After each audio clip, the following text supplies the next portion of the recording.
and I am going to come to Migori because we have committed ourselves to change this nation. Wale ambao hawaamini watajua hawajui, kwa sababu hii Kenya kwa vyovyote, juu chini, kulia, kushoto, mbele na nyuma, Kenya lazima isonge mbele. Nyinyi mnaamini ama hamwamini, my friends? Tuendelee ama tuendelee? Tuendelee ama tuendelee? Mimi nataka nikamilishe kwa kusema, mimi niliwaeleza Wakenya ya kwamba tulikuwa na matatizo makubwa ya uchumi, lakini kwa bidii ya Wakenya na uongozi ambao tumeweka, uchumi yetu imebadilika. Pale inflation ilikuwa 9.6 imeteremka 4.5. Pale exchange rate ilikuwa 165 imekuja 129. Pale mambo ya reserves yetu ilikuwa 7 billion sasa imefika 12.2 billion.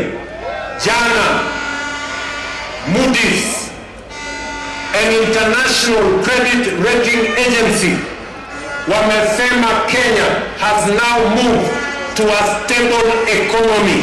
That is not William Ruto saying. That is an international credit rating agency saying. So we are telling the people of Kenya, we are on a journey to make it to be. Together, working as a people, we are very proud that today we have a government that is broad enough to include every part of Kenya, and we want to move together so that we can transform our nation and change Kenya for the better. Hii uwanja ambayo mmeketi, Simba ameniuliza.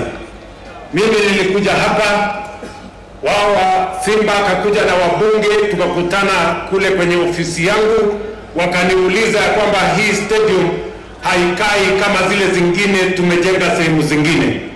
Na mimi nikakubali. Nikasema tutatafuta milioni 500 tujenge hii stadium. Mimi nilituma watu wangu wakakuja hapa. Walikuja wakafanya utafiti, wakasema ya kwamba shamba haitoshi. Mimi nimekubaliana na viongozi wa hapa, ila agricultural show iko nyuma hapa. Sasa tumesema hiyo show tuhamishe iende mahali pengine, ndio tupanue hii kiwanja tujenge stadium ya kimataifa hapa Kisii.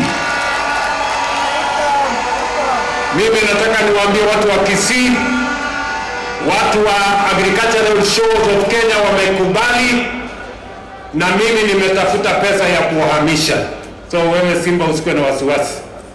Hiyo pesa ya kuhamisha watu wa show mimi nitalipa waweze kuhama. Na wakihama mimi narudi hapa mwezi ujao, wakati nakuja maneno ya airport, mimi nakuja kutengeneza hii stadium. Na hii stadium, hii upande hii sehemu kubwa hii tutabomoa kwa sababu imekuwa ndogo, ndio tuweze kupanua zaidi. Ilikuwa milioni 500, lakini walikuja wakafanya utafiti wakasema 500 haitoshi.